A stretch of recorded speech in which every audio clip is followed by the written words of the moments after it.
രാജുവിന്റെയും ഉഷയുടെയും കഥ കേൾക്കുമ്പോൾ പലരും അമ്പരന്നേക്കാം ഈ ഉഷയ്ക്ക് ഇതെന്താണ് പറ്റിയതെന്ന്. പക്ഷെ മനസ്സിന്റെ വിചിത്ര മാർഗങ്ങൾ ആർക്കറിയാം? ഉത്തരങ്ങളുമായി ഉണ്ണി എത്തുകയാണ്.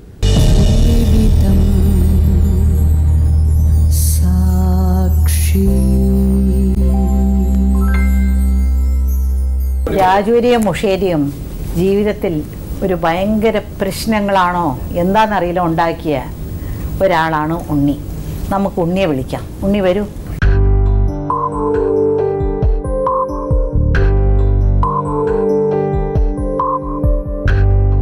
ഉണ്ണിയുടെ വീട്ടിൽ ആരൊക്കെ ഉണ്ട്?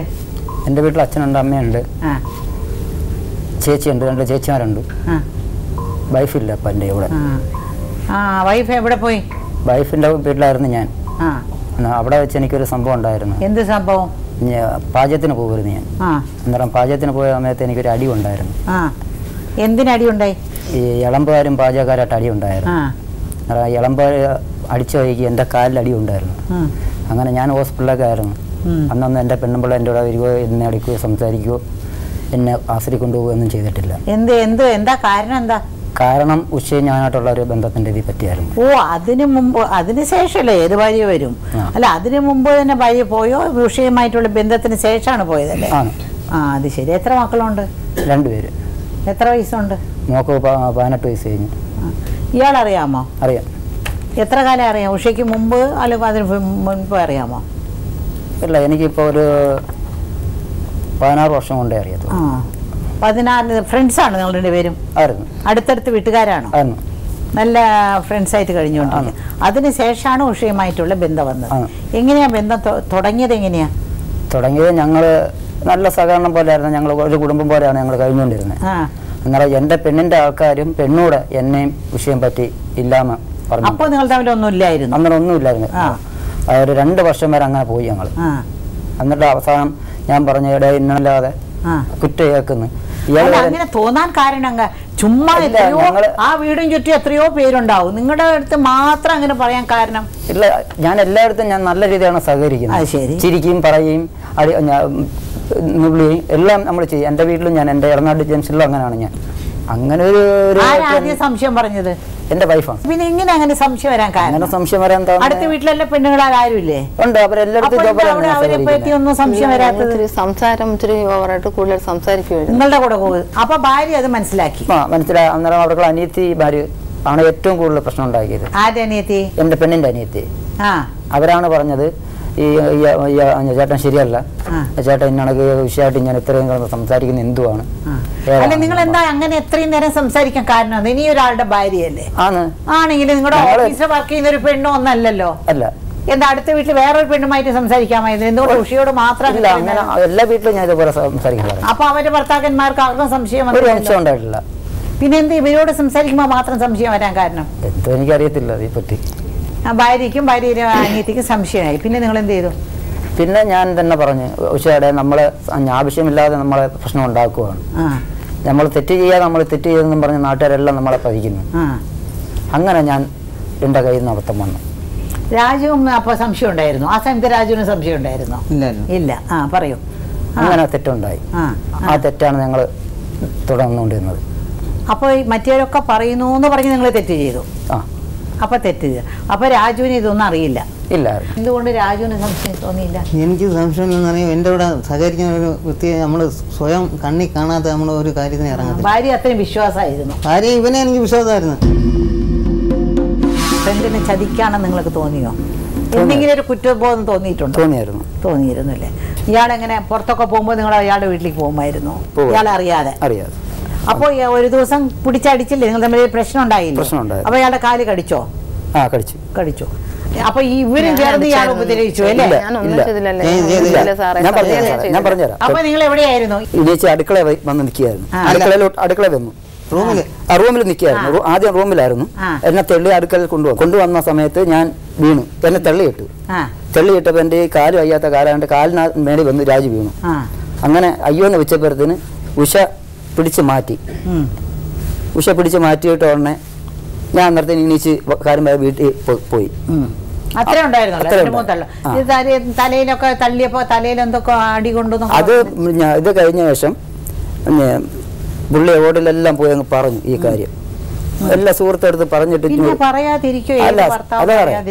നിങ്ങളുടെ ഭാര്യ ഇങ്ങനെ ചെയ്താൽ നിങ്ങൾ പറയാതിരിക്കോ? ആലോചിച്ചു നോക്ക്. പറയും. അങ്ങനെ ഇങ്ങോട്ട് വന്ന് ഒരു ഭയങ്കര മടലുണ്ടായിരുന്നു അവിടെ, മടലാ തടിയാണ് ഉണ്ടായിരുന്നത്, എടുത്തിട്ട് അടിയായിരുന്നു. അടിച്ചു. അത് ഞാൻ അറിഞ്ഞില്ല. ഞാൻ തിരിച്ചു വന്ന് വീട്ടിൽ വന്ന് നിന്നപ്പോ ആണ് ഇപ്പോഴും ഇവർക്കുള്ള അനിയത്തിയുടെ മക്കൾ വന്ന് കഥവിനെ ചവിട്ടി പൊളക്കുന്നുണ്ട്. അല്ല, നിങ്ങളുടെ ഭാര്യയോട് ഇല്ലാത്ത ഒരു പ്രത്യേകത ഇവരോട് എന്താ തോന്നാൻ കാരണം? തോന്നാൻ കാരണം എന്ന് പറഞ്ഞാൽ എനിക്ക് എൻ്റെ എന്തൊരു ദുഃഖമായാലും സങ്കടമായാലും തമാശയായാലും എല്ലാം പറയാനൊരു ഒരാൾ ആയിരുന്നു. അങ്ങനെ ഞാൻ കണ്ടു. അത് ഭാര്യ ഇതൊന്നും ഇതൊന്നും വലിയ താല്പര്യമില്ല. ശരി, അങ്ങനെ ആയി. അപ്പൊ തന്നെ എന്തുകൊണ്ട് നിങ്ങൾ പിരിഞ്ഞില്ല? ഇയാളുമായിട്ട് പിരിയാതിരുന്നത്? പിന്നെ 10 കൊല്ലം ഇയാളെ വഞ്ചിച്ചോണ്ട് നടക്കാൻ എന്താ?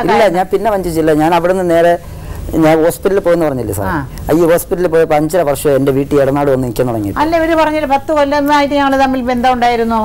ഇപ്പോഴാണ് ഇവര് വീട് വിട്ട് പോയിട്ട് 1 മാസം ആയുള്ളൂ എന്ന് ഉഷ പറഞ്ഞല്ലേ. ഉഷ വന്നിട്ട് 25 ദിവസമേ ഉള്ളൂ എന്റെ വീട്ടിൽ. അതെ. എന്നാൽ ഈ ബന്ധം തുടങ്ങി 10 കൊല്ലായില്ല. അപ്പൊ ആ 10 കൊല്ലം അപ്പൊ തന്നെ നിങ്ങൾ പിരിയാമായിരുന്നില്ലേ? ഇയാളുടെ ബന്ധത്തിൽ നിന്ന് പിരിഞ്ഞു പിന്നെ വിളിച്ചോണ്ട് പോകാമായിരുന്നില്ലേ? എന്തുകൊണ്ട് ഒരു പാവപ്പെട്ട മനുഷ്യനെ 10 കൊല്ലം ചതിച്ചോണ്ടിരുന്നു? അതിനെന്താ ഉത്തരം പറയോ? ഇല്ല, എന്റെ മോള് പ്രായമല്ല, കുഞ്ഞിന്റെ കാര്യം കഴിഞ്ഞിട്ട് വിളിക്കാന്ന് പറഞ്ഞു. അന്നേരം ഇയാൾ പറഞ്ഞു അപ്പൊ നിങ്ങളുടെ അവരുടെ കുഞ്ഞിന്റെ കാര്യം നിങ്ങൾ ഓർത്തില്ലേ? നിങ്ങളുടെ മകൾക്ക് വേണ്ടി നിങ്ങളെ കാത്തിരുന്നു എന്ന് പറഞ്ഞു. അപ്പൊ നിങ്ങൾ സ്വാർത്ഥതനാണ്. അല്ല സാറേ, എന്നെ എന്റെ ഭാര്യയും മക്കളും കാണാൻ വന്നില്ലേലും എനിക്ക് അവരെ കളയാൻ ഒക്കത്തില്ലല്ലോ. അതുകൊണ്ട് എന്റെ മോളെ കാര്യം ഇപ്പോൾ ഒട്ടും വരുന്നില്ല. എന്റെ തന്തേനും അച്ഛനും അമ്മച്ചിക്കും തീരെ വയ്യ. മകളുടെ വിവാഹം കഴിഞ്ഞോ? ഇല്ല സാറേ. അവർക്ക് ചെലവിന് കൊടുക്കുന്നുണ്ടോ? കൊടുക്കുന്നുണ്ടായിരുന്നു. ഭാര്യയ്ക്കും മക്കൾക്കും കൊടുക്കും? ഇല്ല, മക്കൾ വരും, പൈസ മേടിച്ചുകൊണ്ട് പോകത്തേ ഉള്ളൂ. ഈ ഉഷയുടെ കൂടെ എത്ര കാലം കഴിയും ഇനി നിങ്ങള്? എന്റെ മരിക്കും കാലം വരെ ജീവിക്കും. ഇല്ല, പോവില്ല. അല്ല, പഴയ ഭാര്യയായിട്ട് ബന്ധം വേർപെടുത്തിയോ? ഇല്ല, വേർപെടുത്തിയിട്ടില്ല. ഭാര്യയെ വേർപെടുത്തിയിട്ടില്ല. അവർക്ക് വേണ്ടെന്ന് പറഞ്ഞ നിൽക്കുകയാണ് മാഡം. അല്ല, കുടുംബ പ്രശ്നങ്ങൾ കൈകാര്യം ചെയ്യുന്ന കുടുംബ കോടതി പിന്നെ എന്തിനാ ഇതൊക്കെ? കുടുംബ കോടതി വക്കീൽ കൊണ്ട് സഹിച്ചപ്പം വക്കീലിനെ വിളിച്ച് സംസാരിച്ചപ്പം പറഞ്ഞു, വക്കീൽ പറഞ്ഞു എനിക്ക് ഞാൻ ഫോൺ നമ്പർ ഉണ്ടോ ഞാൻ വിളിച്ച് ചോദിക്കാന്ന് പറഞ്ഞു. ഉണ്ണിക്ക് ബന്ധം വേർപെടുത്തണം എന്ന് വിളിച്ച് ചോദിക്കാമെന്ന് പറഞ്ഞു. അങ്ങനെ ഞാൻ മോൻ്റെ നമ്പർ കൊടുത്ത് വൈകിട്ട് വക്കീൽ വിളിച്ചിട്ട് പറഞ്ഞ് എൻ്റെ മോളെ കല്യാണം കഴിയുന്ന നേരം ഞാൻ വക്കീലോട്ട് കത്തിച്ചത് ഉഷയുടെ അനിയത്തിയുടെ വീട്ടിൽ വരുമായിരുന്നു. അങ്ങനെ അവിടെ ഞാൻ പോകുമായിരുന്നു. എന്നെ വിളിച്ചറിയിപ്പിച്ച് ഞാൻ അവിടെ പോകുമായിരുന്നു. അങ്ങനെ എൻ്റെ വണ്ടി കത്തിച്ചതാണ്. അപ്പൊ എന്റെ അർത്ഥം ഉണ്ണിയുടെ ഭാര്യയ്ക്കും ഇതിന് വലിയ വെറുപ്പുണ്ടായിരുന്നു. അവരുടെ ആൾക്കാരാണ് ഈ വണ്ടി കത്തിച്ചതും. വണ്ടി കത്തിച്ചത് അറിയാൻ വയ്യ. ആരാ കത്തിച്ചതെന്ന് അറിയാൻ വയ്യ. രാജു, ആരാണ് രാജു വണ്ടി കത്തിച്ചത്? വണ്ടി കത്തിക്കുക ഇവന്റെ വേറെ ടീമുകൾ തന്നെ, വേറെ പെണ്ണുങ്ങളുമായിട്ട്. നമ്മൾ വേറെ പെണ്ണുങ്ങളായിട്ട് ബന്ധമുണ്ടെന്ന് പറയുന്നല്ലോ. വേറെ എൻ്റെ ജീവിതത്തിൽ ഒരെണ്ണത്തിനെ കെട്ടി, രണ്ടാമത് ഞാൻ ഉഷയെ സ്നേഹിച്ചു. ഈ 2 ഇതേ എനിക്കുള്ളൂ എൻ്റെ ജീവിതത്തിൽ. പിന്നെ വേറെ ഒരു പെണ്ണായിട്ട് ഞാൻ വേറെ പെണ്ണുങ്ങളുമായിട്ട് ബന്ധമുണ്ടെന്നൊക്കെ ഇയാൾ പറയുന്നില്ല. ഉള്ളതാ അവന്റെ പെണ്ണെന്ന് പറയാം. അല്ല, പെണ്ണ് പരാതി തന്നിട്ടുണ്ട്. പരാതി തന്നില്ല? എന്താ ഇവിടെ ഉണ്ട്? ഉണ്ടോ? എന്ത് പരാതി? ഇയാൾ വേറെ ഇവന്റെ സ്വഭാവത്തിന്റെ രീതി മൊത്തം അവന്റെ രീതി എല്ലാം എഴുതി കൊടുത്തിട്ടുണ്ട്. അതിന് ഇവിടെ വരാൻ ഒക്കത്തില്ല. ഒരു പെങ്കൊച്ചിരിക്കുന്നുണ്ട്, ടി വി വന്ന് മുഖം കാണിക്കാൻ പോകുന്നത്. അത് കിടന്ന് കരക്കില്ല, എന്നും കരക്കില്ല. ഇവന്റെ രീതി കാണണം. ഉള്ളതാണോ ഇയാൾ പറയുന്നത്? ഇല്ല ഇല്ല മാഡം, ഇല്ല. ഇത് ഞാൻ ഉറപ്പിച്ചു. ശരി, നിങ്ങൾ ചെയ്തത് ശരിയാണെന്ന് നിങ്ങൾക്ക് തോന്നുന്നുണ്ടോ? അല്ല, ഞാൻ ചെയ്തത് ശരിയല്ല. പിന്നെ നിങ്ങൾ അങ്ങനെ തുടർന്നു കൊണ്ടുപോകാനാണോ നിങ്ങളുടെ? അങ്ങനെ തുടർന്നുകൊണ്ട് പോകാം, അങ്ങനെ ഒരു ഇതായിട്ട് പോകാനല്ല. ഇനി ജീവിക്കുന്നെങ്കിൽ ഉഷയായിട്ടുള്ള ജീവിതം. അതന്നെ, ഈ ഉഷയുമായിട്ട് ജീവിച്ചു പോകാനാണ്. ജീവിച്ചു പോകാൻ. അപ്പൊ ഇയാളുടെ ഭാര്യയോടെ നിങ്ങൾ എങ്ങനെ ജീവിക്കാനൊക്കും? അല്ല, അത് ഉഷ തീരുമാനിക്കണം. ഉഷ കൂടെ ഉണ്ടാവുന്ന ഉറപ്പാണല്ലേ? എനിക്ക് ഉറപ്പാണ്. അപ്പൊ നിങ്ങൾ വേറെ ഒരാളുടെ ഭർത്താവാണ്, ഇത് വേറെ ഒരാളുടെ ഭാര്യയാണ്. നിങ്ങൾ രണ്ടുപേരും ഇതുവരെയും ഡൈവോഴ്സ് ഒന്നും മേടിച്ചിട്ടില്ല. എങ്കിൽ നിങ്ങൾ തമ്മിൽ ഒരുമിച്ച് ജീവിക്കാനൊക്കോ?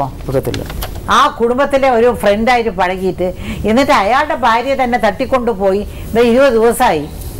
അപ്പൊ മനസാക്ഷിയില്ലേ നിങ്ങൾക്കെല്ലാം? അങ്ങനെ തട്ടിക്കൊണ്ട് പോയല്ലോ. രണ്ടുപേരും കൂടി പോയത്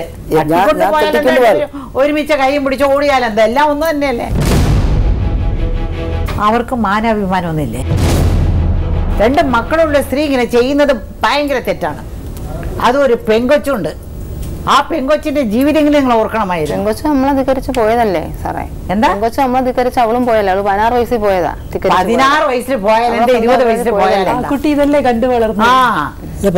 ആ പെണ്ണ് നല്ല കൊച്ചാണെങ്കിൽ ഇങ്ങനെയുള്ള ബന്ധങ്ങളിലൊക്കെ മാനസികമായിട്ടും ഈ സമൂഹത്തിന്റെ മുന്നിലും ഏറ്റവും കഷ്ടപ്പെടുന്ന ഒരാൾക്കാരാരെന്ന് വെച്ചാൽ മക്കളാണ്. ഇപ്പോൾ ഇവരുടെ മകൻ, ഇവർ രണ്ടുപേരുടെ മകനെ വിഷ്ണുവെ നമുക്ക് വിളിക്കാം. വാ വിഷ്ണു.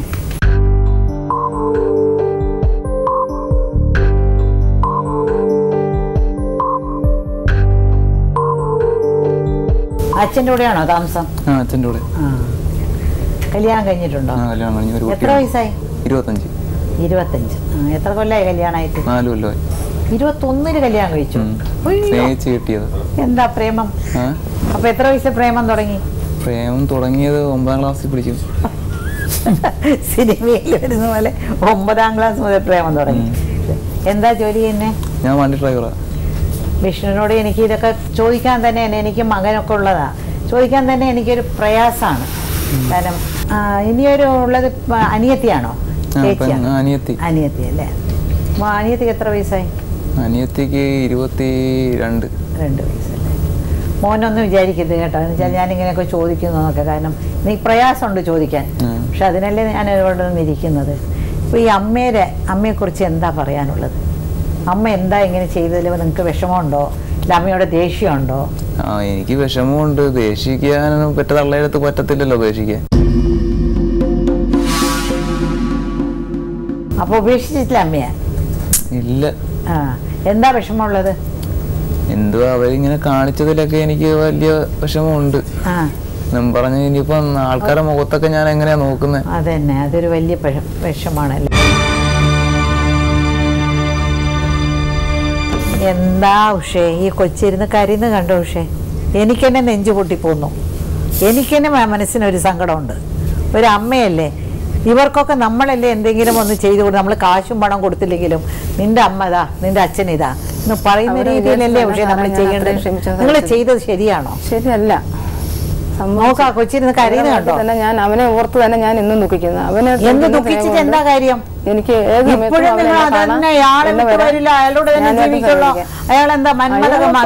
ജീവിക്കത്തില്ല. ഇനി മക്കളുണ്ടായാലും ആരുണ്ടായാലും എന്റെ ഭർത്താവിനൊപ്പം ചെയ്യില്ല. എന്റെ മോൻ എന്റെ മനസ്സിൽ എന്റെ ഹൃദയത്തിൽ എപ്പോഴും ഉണ്ട്. അങ്ങനെ ഈ ഭർത്താവ് വേണ്ടെന്നെങ്കിൽ നിങ്ങൾ ഇങ്ങനെയൊക്കെ ഒരു വൃത്തികേട് ചെയ്യാതെ ഒരു ഡൈവോഴ്സ് മേടിച്ചിട്ട് പിന്നെ നിങ്ങൾ ഇതൊക്കെ ചെയ്യണമായിരുന്നു. അമ്മ ചെയ്ത് ശരിയെന്ന് എനിക്ക് ഇഷ്ടം തന്നെ. ഒരിക്കലുമില്ല. ഒരിക്കലില്ല. ഇതൊരു കഷ്ടമാണ് ദൈവമേ ഇതൊക്കെ. അനിയത്തി എന്താ പറയാ? അനിയത്തിക്കും പ്രയാസമാണ് അല്ലേ? കെട്ടിച്ചു കൊടുത്തിരിക്കില്ല അനിയത്തിയെ? അവര് വീട്ടുകാരും വല്ലതും പറയോ? ഇങ്ങോട്ട് വിടത്തില്ല. അത്രയല്ലേ ഉള്ളു. അവര് എന്നാലും വല്ലപ്പോഴൊക്കെ ഒന്ന് കുത്തി കാണിക്കുമല്ലേ, ഇങ്ങനെയൊക്കെ അതിന്റെ അമ്മ ഇങ്ങനെയല്ലേ എന്നൊക്കെ വല്ല വാക്കിന്റെ ഇടയ്ക്ക് പറയുമ്പോ ആ കൊച്ചിന് എന്ത് പ്രയാസമായിരിക്കും. അനിയത്തിയെ കാണാറുണ്ടോ? ഇല്ല. നിങ്ങൾ തമ്മിൽ കാണാറില്ല? വിഷ്ണു പോവാറില്ല? ഇല്ല. അങ്ങോട്ടാരും ചെല്ലരുതെന്ന് പറഞ്ഞു. ശരി, അവരെ അങ്ങനെ വിട്ടേക്ക്. അവരുടെ ജീവിതത്തിൽ പോയി നിങ്ങൾ ആരും പോയി ചെന്ന് അവരുടെ ജീവിതം നശിപ്പിക്കണ്ട. അനിയത്തിയെ കാണാത്ത ഒരു സങ്കടമുണ്ട്. ഈ ഇടയ്ക്ക് വന്നായിരുന്നു വീട്ടിൽ 2-3 ദിവസം മുമ്പ്. എന്തിനു വന്നു? അവരറിയാതെ വന്നോ? അവരറിയാതെ വന്ന്. അല്ല, ഈ അച്ഛനിൽ എന്ത് കുറ്റം കണ്ടിട്ടാണ് ഈ അമ്മ ഇങ്ങനെ പോയത്? അറിയാൻ വയ്യ. അല്ല, അച്ഛൻ ഭയങ്കര ഉപദ്രവിക്കുമായിരുന്നു അമ്മയെ? ഇല്ല, അച്ഛൻ ഇന്നേവരെ അടിച്ചിട്ടില്ല. പറയുന്നു ഭയങ്കര അടിച്ചു ശരീരമൊക്കെ ഇവിടെയൊക്കെ ഇങ്ങനെ എന്നൊക്കെ പറയുന്നല്ലേ. നിങ്ങൾ ചെറുപ്പം മുതൽ അമ്മയും അച്ഛൻ്റെ കൂടെ ജീവിക്കുന്ന ആൾക്കാർ അറിയാലോ അവരെ അല്ലേ? ഇല്ല, വീടാകുമ്പോ എന്തെങ്കിലും ചെറിയ ശരിയാ. ഇയാളെ നിങ്ങൾക്ക് അറിയാമോ? അറിയാം, ഞങ്ങളെ വീട്ടിനപ്പുറത്തുള്ള. ഇയാളിങ്ങനെ ചെയ്യുമെന്ന് നിങ്ങൾ വിചാരിച്ചിട്ടുണ്ടോ?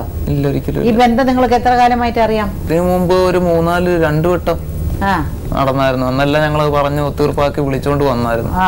അന്വേഷിച്ചത് ഇതിപ്പോ 3ാമത്തെ. അല്ല, അപ്പൊ അമ്മയോട് ഒരു വെറുപ്പ് തോന്നില്ല? എന്താ തോന്നി? വെറ്റ തള്ളയെ കളയാൻ പറ്റത്തില്ലല്ലോ. നിങ്ങളുടെ ഫ്രണ്ട്സിനൊക്കെ സംസാരിക്കുമ്പോ അവരുടെ മുൻവശത്തൊക്കെ നിങ്ങൾക്ക് ഒരു കുറവല്ലേ ഇത് അല്ലേ? ആരും ഇതിനെ പറ്റി ചോദിക്കില്ല അല്ലേ? ആരും ഇതിനായിട്ട് വേദനയാന്ന് വെച്ചിട്ട് ആരും ചോദിക്കത്തില്ല.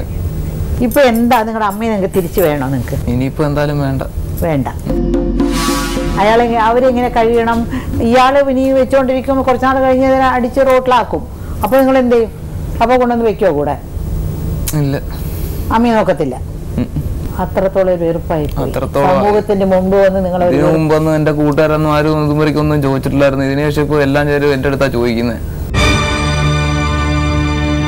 പക്ഷേ എന്താ എന്താ എന്താ ഒരു ജീവിതം ഇതിൽ ഒരു മക്കൾക്ക് നിങ്ങൾക്ക് ഒരു സമാധാനം കൊടുക്കാനൊത്തില്ലെങ്കിൽ എന്താണെന്ന് ഒന്ന് ആലോചിച്ച് നോക്ക്. മക്കൾ നോക്കില്ല, ഭർത്താവ് നോക്കി. പക്ഷെ ഒരു പക്ഷെ ഭർത്താവ് നോക്കിയെന്ന് വരും. അയാൾക്ക് നിങ്ങളോട് ഭയങ്കര സ്നേഹമുണ്ട്. ഈ നിങ്ങൾ വിചാരിക്കുന്നുണ്ട് ഇയാളുടെ ഭാര്യയോട് സ്നേഹം ഉണ്ടാവില്ലെന്ന്. അങ്ങനെയുള്ള ഉഷ ഭയങ്കര തെറ്റാണ് ചെയ്യുന്നത്. എത്ര അയാളുടെ ഭാര്യയും മക്കളും കഴിഞ്ഞിട്ടേ ഉഷ അയാളെ സ്നേഹിക്കത്തുള്ളൂ. നിങ്ങൾ പല പല അയാളിപ്പോ നിങ്ങൾ എങ്ങനെ വെച്ചിരിക്കും? അതിൽ കൂടുതൽ ഇനി ഒന്നുമില്ല. അയാളും ഞാനും മരിക്കും, അത്രേ ഉള്ളൂ. ഞാൻ ഇക്കാര്യത്തിൽ അനലൈസ് ചെയ്യുന്നത് ഈ വസ്തുവിൻ്റെ വിഷയങ്ങൾ എന്ന് പറയുന്നത് സെക്കൻഡറി ആയിട്ടുള്ളൊരു ആസ്പെക്റ്റാണ്. അത് അവർ സ്വയമേവ തീരുമാനങ്ങൾ എടുക്കേണ്ടതാണ്. ഇപ്പം അദ്ദേഹം തീരുമാനം എടുത്തെങ്കിലും ഇതിന് അദ്ദേഹത്തിൻ്റെ ആദ്യ ഭാര്യയും കുട്ടികളും കൂടെ സമ്മതിക്കണം. നിങ്ങൾ മാത്രം തീരുമാനം എടുത്ത് അവർ 2.5 സെൻറ്റിന് അവർ ഒഴിഞ്ഞു തരാമെന്ന് അവർ സമ്മതിക്കണ്ടേ? അവർ സമ്മതിച്ചിട്ടുണ്ടോ? അങ്ങനെ സമ്മതിച്ചിട്ടില്ല. അപ്പം നിങ്ങളിങ്ങനെ ഒരു തീരുമാനം എടുത്താൽ അവർ തയ്യാറായില്ലെങ്കിൽ നിങ്ങൾ തയ്യാറാകും. അങ്ങനെയാണെന്നുണ്ടെങ്കിൽ അത് ചെയ്തോളൂ. അത് ആ കാര്യത്തിൽ നിങ്ങളുടെ തീരുമാനം നിങ്ങൾ എടുത്തോളുക, സ്വയമേ എടുത്തോളുക. പിന്നെ ഇവർ തമ്മിൽ നിങ്ങളുടെ വസ്തു കൊടുക്കുന്നത് ഇത് അദാലത്ത് ഇതിന് പ്രത്യേകിച്ച് ഇതൊന്നും നിർദ്ദേശങ്ങളൊന്നുമില്ല. നിങ്ങളുടെ ഇഷ്ടപ്രകാരം നിങ്ങൾ ചെയ്യുന്നതാണ്. നിങ്ങൾ കൊടുക്കുന്നുണ്ടെങ്കിൽ കൊടുത്തോളുക. ആരുടെ പേർക്ക് കൊടുക്കുന്നത് നിങ്ങളുടെ ഇഷ്ടമാണ്, നിങ്ങളുടെ വസ്തുവാണ്. 2.5 സെൻറ്റ് വസ്തു എന്ന് പറയുന്നത് നിങ്ങളുടെ ഇഷ്ടമാണ്. നിങ്ങളതിന് തയ്യാറുണ്ടെങ്കിൽ അദാലത്തിൽ അത് രേഖപ്പെടുത്തുന്നുണ്ട്. രേഖപ്പെടുത്താം. രാജുവിന് എന്തായാലും ഉഷയെ വേണ്ടല്ലോ. എനിക്ക് അവളെ വേണ്ട. പക്ഷെ ഞാൻ കഷ്ടപ്പെട്ട മുതൽ അവളെ പേർക്കുണ്ട്, അത് എഴുതി തരണം. എന്ത് മുതലേ? 2.5 സെന്റ് വസ്തുവിനകത്ത് എന്നെ ഞാൻ കഷ്ടപ്പെട്ട് വീട് വെച്ചിട്ടുണ്ട്. തയ്യാറാണോ അത് എഴുതി കൊടുക്കാൻ? അത് എന്റെ മോന്റെ പേർക്ക് എഴുതി കൊടുക്കും. അത് മതി. നിങ്ങൾ നിങ്ങളുടെ ഭാര്യയായിട്ട് ബന്ധം വേർപെടുത്തി കഴിഞ്ഞെങ്കിൽ മാത്രമേ ഉഷയായിട്ടുള്ള മാരേജ് ലീഗലൈസ് ചെയ്യുള്ളൂ. അങ്ങനെ ലീഗലൈസ് ചെയ്യാൻ നിങ്ങൾക്ക് താല്പര്യമില്ലേ? ഉണ്ട്. അപ്പം അങ്ങനെ വരുമ്പോൾ നിങ്ങൾക്ക് അതിൽ കൂടാതെ എന്തെങ്കിലും ഉഷയ്ക്ക് വേണ്ടി ചെയ്യാൻ സാധിക്കുമോ? എന്റെ പേരിൽ ഒരു 5 സെന്റ് വസ്തു ഉണ്ട്. 2.5 സെന്റ് വസ്തു എന്റെ മക്കൾക്കുള്ളതാണ്. 2.5 സെന്റ് വസ്തു ഉഷയുടെ എന്റെയും പേരിൽ. അത്യന്തം പരിതാപകരമായ ഒരു കേസാണ് ഇത്രയും നേരം നമ്മൾ കേട്ടുകൊണ്ടിരുന്നത്. ഇപ്പൊ രാജുവിന്റെയും ഉണ്ണിയുടെയും ഉഷയുടെയും ഭാഗത്തു നിന്നുള്ളത് നമ്മൾ ഇങ്ങനെ കാര്യങ്ങളെല്ലാം അറിഞ്ഞപ്പോൾ രാജുവിനെ ഉപേക്ഷിച്ച് പോകാൻ തക്ക കാരണങ്ങളൊന്നും ഉഷയ്ക്കുണ്ടായെന്ന് തോന്നില്ല. അതുപോലെ തന്നെ ഭാര്യ ഭർത്താവിനെ ഉപേക്ഷിച്ചോ വേറൊരു ഭാര്യയും കുട്ടികളും ഉള്ള ഒരാളുടെ കൂടെ പോവുക, അതൊക്കെ സമൂഹ മനസ്സാക്ഷ്യം ഞെട്ടിപ്പിക്കുന്നു. ഇതുപോലുള്ള സംഭവങ്ങൾ ഇനിയും ഉണ്ടാകാതിരിക്കട്ടെ എന്ന് പ്രാർത്ഥിക്കുന്നു. ശ്രീ രാജുവിൻ്റെ പരാതിയിന്മേൽ നടന്ന ചർച്ചയിൽ താഴെ പറയുന്ന തീരുമാനങ്ങൾ ഇരുകൂട്ടരും യോജിച്ച് നടപ്പിലാക്കണമെന്ന് ഇതിനാൽ സമ്മതിച്ചിരിക്കുന്നു. രാജുവും ഉഷയും തമ്മിലുള്ള വിവാഹബന്ധം നവംബർ 5 ബുധനാഴ്ച കൊല്ലം കുടുംബ കോടതിയിൽ ജോയിൻറ്റ് പെറ്റീഷൻ കൊടുത്ത് വേർപെടുത്തുവാൻ സമ്മതിച്ചിരിക്കുന്നു. ഉഷ തൻ്റെ പേരിലുള്ള 2.5 സെൻറ്റ് വസ്തു മകനായ വിഷ്ണുവിൻ്റെ പേരിൽ നവംബർ 5-നോ അതിനു മുൻപോ രാജുവിൻ്റെ കാലശേഷം അവകാശം കിട്ടത്തക്ക രീതിയിൽ പ്രമാണം എഴുതി കൊടുക്കാൻ സമ്മതിച്ചിരിക്കുന്നു.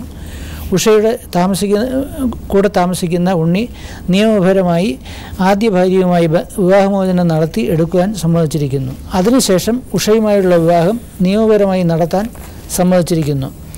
ഉണ്ണി തൻ്റെ പേരിലുള്ള 5 സെൻറ്റ് വസ്തുവിൽ 2.5 സെൻറ്റ് വസ്തു ഉഷയുടെ പേരിൽ എഴുതി കൊടുക്കാമെന്നും സമ്മതിച്ചിരിക്കുന്നു. ഈ ഇവിടെ വായിച്ചു കേട്ട വ്യവസ്ഥകൾ രാജുവും ഉഷയും ഉണ്ണിയും സമ്മതിച്ചല്ലോ. ഇപ്പോൾ ഈ 3 പേരും വന്ന് ഇത് ഒപ്പിടുക.